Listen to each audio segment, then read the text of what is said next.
Howdy, music lovers. Tom from Blakgraz here. Got my JD Southside shirt on again. We're going to change some strings, and I'm going to talk a little bit about some interesting news that we've discovered.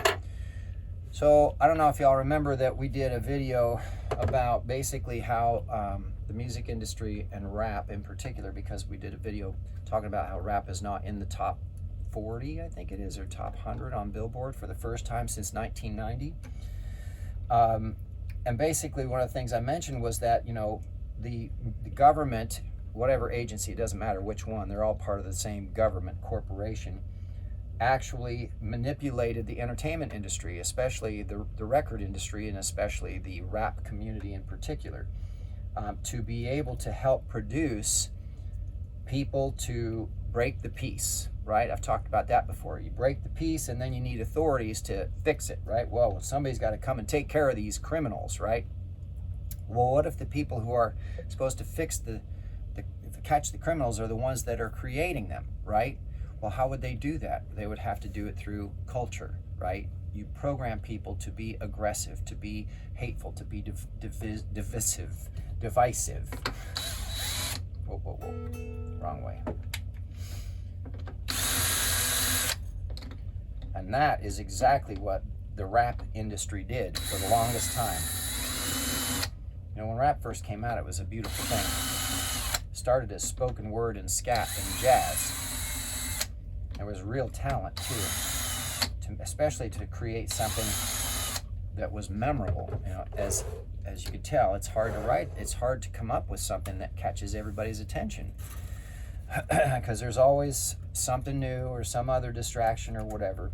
But basically, we just saw an article, and we'll have a video clip of it here in a second, that talks about how there are states being sued by privately owned prisons. Yeah, didn't know that, huh? They're not all owned by government. Most of them are privately owned, which means that they want to turn a profit. Well, apparently, the government had promised that there would be a certain quota of prisoners provided to these private prisons to keep them profitable. Well, guess what? Lately there hasn't been enough, and so these prison owners are going to court and suing the state. This right here tripped me out. There are owners of private prisons that are suing the states that they are contracted to put people in prison in right now in this country. Let me say that again now. There are owners of private prisons that have been contracted by the states to put their prison in that state and put people in prison, that are suing those states because they promised them a certain amount of occupancy. And since they've changed some of their laws to be more lenient on locking people up, which has reduced the population in the prison, and now they're suing them for that makeup because they promised them more people than they got. This is how much of a business putting people in jail is. That because they operating at 50% and y'all promised me 75, 80%, I can sue y'all now because y'all ain't locking up enough people. Yeah, because y'all reduced and changed some of y'all laws, so y'all not locking people up for simple shit no more like y'all was. Now, our jails ain't as full, we not making as much money. So either y'all gonna have to pay me the money that y'all, the difference, or y'all gotta lock some more people up. And the states can't afford to pay them out of the pocket straight. So now they in court going back and forth right now over this. Like, yo, this is crazy. This is how much of a commodity and how much of a business it is to lock people up in America. Because, you know, back in the day where they was getting 100 a day, it's probably more than that now, 200 a day or whatever for each prisoner.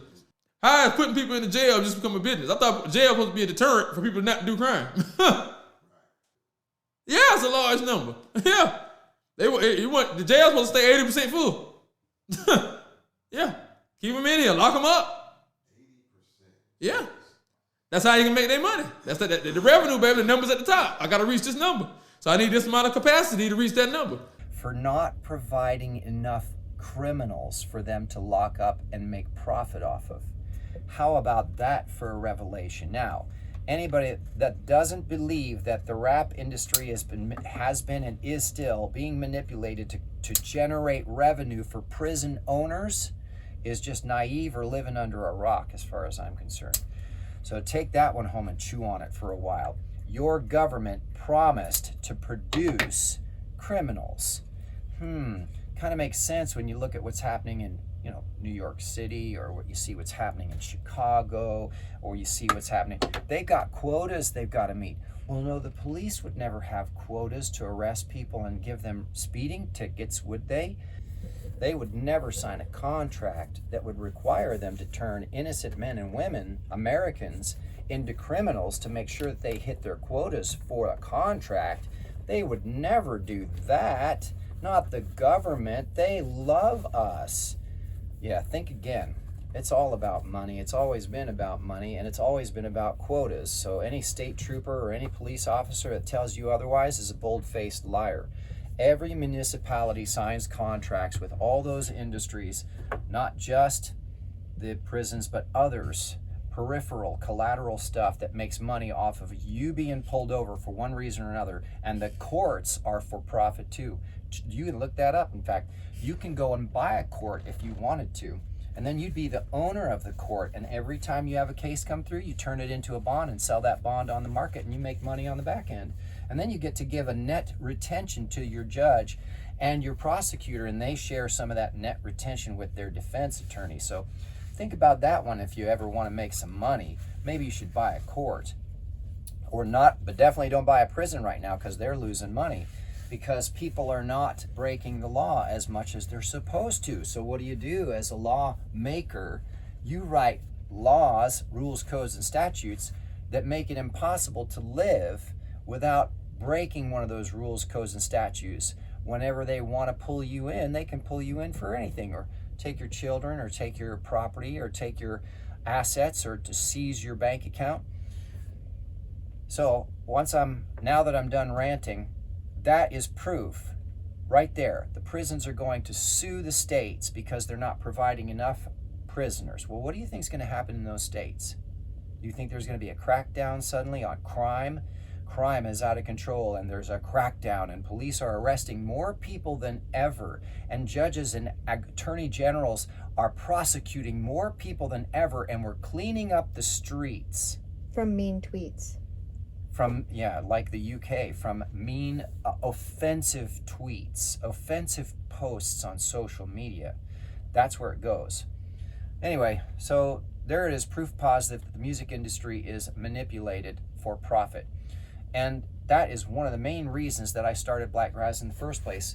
I was sick and tired of playing all these cover songs that have really horrible meanings in them. Things about, diminishing the value of others, or treating them as less than human, or even killing them, celebrating the death of somebody else because you just don't like them, or they don't suit, or they don't give you enough props, or whatever. I mean, come on, man. It's stupid. It's just dumb. So I started writing songs that I believed were more empowering and had a more positive message, and just, basically about enjoying life and enjoying these amazing people and all these different perspectives that you get from life. Everybody's got value. Everybody. Especially somebody who isn't you, because you don't know what they're feeling or what they're thinking until you sit down and talk to them. And everybody else's story is always interesting because it's not yours. So, I hope that makes sense. I just thought it was really great to see this fella doing this video about how the prisons are a profit model. They're a business, and they're trying to make profit. And so when they don't make their profit, what do?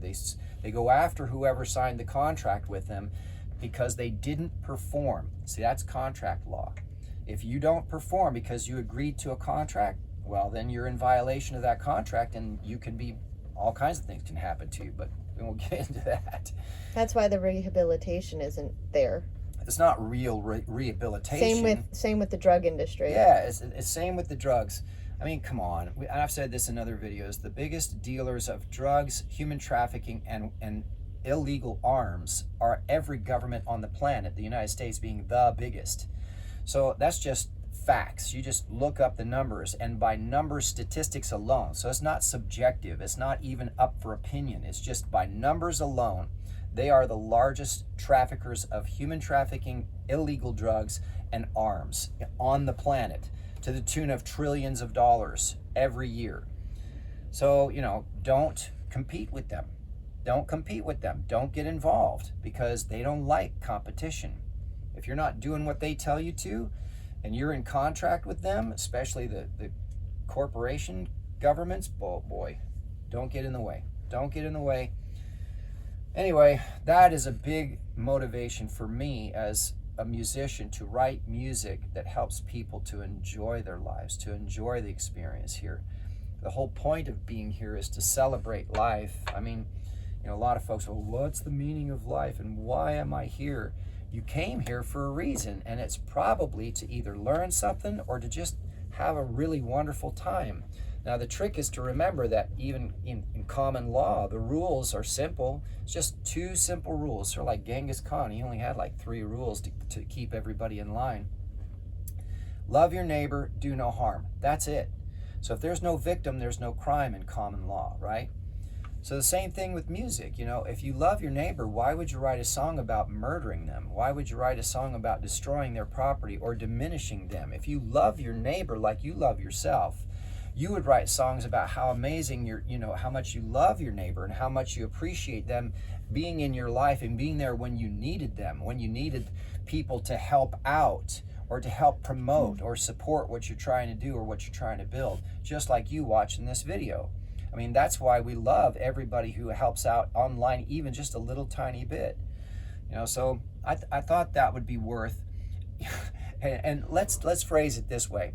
One of the hardest things about being on tour is seeing all that negative music out there still being popular when you know the damage it's doing to your neighbors that you love. And we love everybody we meet. We have met some of the most wonderful people, and the last thing that we would want to do is have some song program them to have anything less than an abundant and joyful experience while they're here. So I thought maybe that would help somebody. So I'm going to finish getting this guitar strung up, and I'm sure you don't need to see that. It's kind of boring after a while. But thanks for tuning in, and thanks for listening to me gab at you. Tom from Blakgraz, please do us a huge favor and make sure you click and subscribe if you haven't, or give us a thumbs up. Even better, give a comment down below. I'd love to see what you think about these ideas and stuff I talk about. Please don't forget also we have CDs for sale on Elastic Stage, and the link's down below. We're on every social media platform that you can think of. We're on every streaming service you can think of, and we're growing fast. And so thank you, huge thanks to everybody who's helping that growth happen. I think that's it. Other than that, I look forward to seeing you at a show. Thanks, y'all.